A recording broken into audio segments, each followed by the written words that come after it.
All right, guys, Corey back here with you, hanging out at the shop. We got Bill and Sandy Shrosbree over here. All right, just think of Shraz, kind of like the wine, and then Brie like Brie cheese. It's kind of hard to say, but you get it after a while. Bill, how was the event? Oh, awesome. It was neat to see a collective amount of people that manufacture surfboards and the shapers here to talk about design and things that they think are going to happen in the future, with Carl Ekstrom with his asymmetrics and bringing them back into shorter surfboards. And it's really neat. He's working at design and working with good surfers, surfing his boards.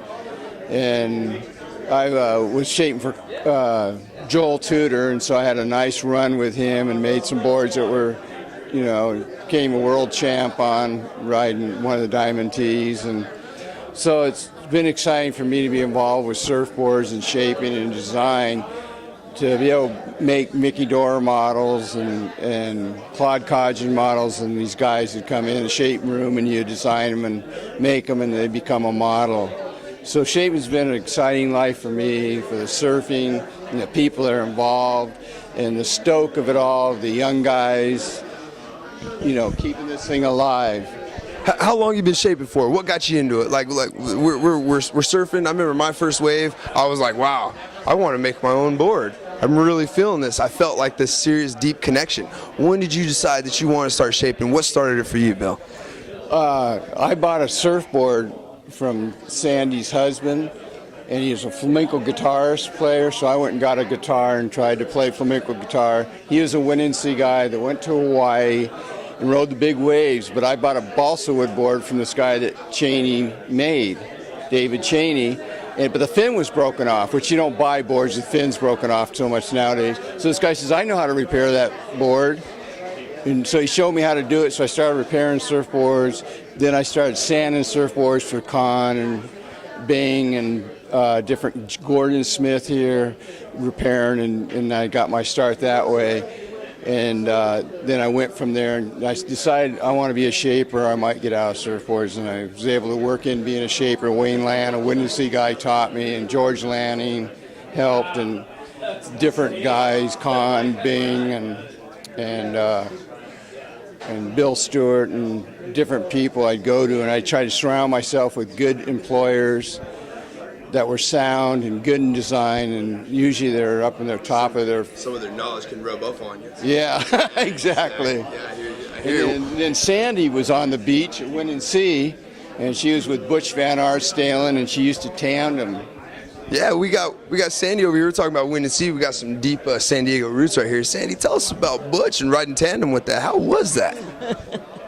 Well, I was dating David Cheney at the time, who was a flamenco guitarist, and whenever he'd go down to Mexico and surf down there, then Butch would sort of take care of me and watch out for me. And so, I mean, you gotta have someone to surf with. You can't surf by yourself. It's no fun. I mean, it's fun, but it's not the same.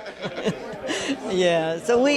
I mean, it wasn't a whole lot, but I had my 9.2 balsa board, and that thing was so big, I got to be really strong. So, but that led us, then we went and lived with the Gypsies in Granada for about a year, and came back, and life changed, and I left Winnansea for probably about 20 years, but I've been back now for 10. I love it. It's still the same. People say, God, it's just, there's so many people, it's crowded, and you're sitting there at the beach looking out, it's exactly how it was 50 years ago. Exactly. I mean, just crowds and people is definitely something we just got to deal with here in California, man. Over 10% of the population surfs out here. You just got to deal with it, man. Sometimes you got to share people. That's why we got the rotation, right? It's the lineup. Bill, when you first started shaping boards and making your own and everything, where were you on the forefront of the shortboard revolution there? Were you in there? Were you riding them? Or were you making them? Tell us about that. Well, I rode some, but I didn't surf as much as a lot of guys did, because I was in there trying to manufacture and make a livelihood out of it. But I got to shape Wayne Lynch's, surfboards that were tri-fins, and so that was break for me to learn that. And then I shaped some Nectar surfboards off the machine at Nectar's.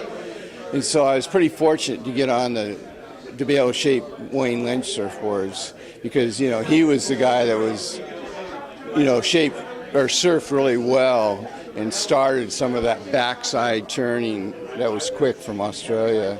And he was a great guy to deal with. So that was a good thing for me on the shortboards, to be around that. People influenced by people like that. When did you first start getting into surfing? Like, how long have you been in the surfing world? Since when? 13 years old, 1959. 59. That's good. That's a good long run. Yeah. Nice. That's good. I hope I could say that I surfed that long. Definitely. Now, of all the shapes that you've made and all the boards that you've written, what would be your favorite? Your favorite to make, your favorite to ride? And they can vary. It's understandable. Go ahead, tell us. It was fun. It was about 7 foot and 16.5-inch nose, 21, 13.5, went a single fin and 15 a tail. And that is a really fun board. And then I've had some long ones that were real fun. And one time I grabbed a GNS from another shaper, and it was a pig shape and about 6'4", and I had a lot of fun with that while I was shaping for other people. So I've been pretty open as far as shapers and design, and that's why I think you have to be, because things change, as you know. And I was fortunate with the men that surrounded me, the writers, the people who I work for, my boards. And, you know, one time this one guy came back. Well, Ben Ipe was supposed to tell some guy, Schroz is about the only one that knows how to shape in some way, about the curve. And it was from another guy, Mike Coteau, who came from Hawaii, turned me on to more curve in the tail and some swallow wings, and we go ahead of the curve a little bit on more rocker, so you could ride a longer board and be looser. So it's amazing how a lot of it's who surrounds you and yourself, trying to be diligent at work and eat the right foods and be stoked, you know? Definitely, man. Well, in the surfing world, it's definitely not hard to be stoked. As long as you're out there, as long as we have waves, we're stoked. If we don't have waves, it's the only time you can see a surfer bummed out, man, pretty much. Any other time is ear-to-ear smiles, baby. Ear-to-ear smiles. It's guys like you that are stoked, and guys who come in and change things, and then we've got to listen to you guys, because change can come quick, as you know. And some guy gets something and, you know, wow, and then you want to be on the heartbeat of things. So sometimes I listen to my team guys and just narrow them a little bit more. And then sometimes you go shorter and wider. And so, but now, as you know, everything's in. I mean, this is the most design I've ever seen in my life in surfboards. Yeah. I've seen a friend of mine actually has a board. It's called a bite tail. It literally looks like somebody walk up to the tail and bit it right out. It's got it's a half moon shape, but it's just got the little notches for the teeth. It's incredible. I've seen double bat wings, a double diamond, a half moon, a pin squash, fat squash. Right now, those are just tails alone. Not to mention, we talked to Rusty earlier. He's got a crazy tail. Gary has this foam that pushes out pressure dings. So I absolutely understand what you're talking about change and how much it varies. Now, tell us about some of your boards. Where can people find your boards? What are the better ones that you would recommend to people? Well, quad fins are good for certain people. They give you a lot of speed down the line. And with your certain fins shapes, I think fin shapes are really important in your boards to make them maneuver correctly. And it depends what you want to do on the wave. The tri-fins, I think, are here to stay. The quads have come on again. They were in about 83, and now they're more refined. And I think some of the long boards now, I put a long concave in it, so as you walk up, it's easy to enter into it, and it lifts. And then I try and make a nice egg forgiving rail, and I put V's in my boards, like a round V, so a guy can get something rail to rail. And then I try and kick the tail a little bit, especially on tri-fins in the tail part. So I try and make a forgiving, high-performance surfboard with what I do. So who has your boards? Where can somebody find the great boards that you make here? You're going to be in the Sacred Craft. We have a booth there, and There's going to be a big surprise. I believe it's on Saturday at 10 o'clock.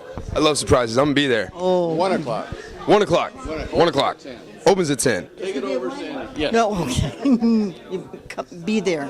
Yeah. Be square. Definitely. You guys can find Bill and Sandy's boards at freshpineapples.com, or we can find them over at the Sacred Calf at the San Diego Convention Center. Sacred Craft Show over there on Saturday.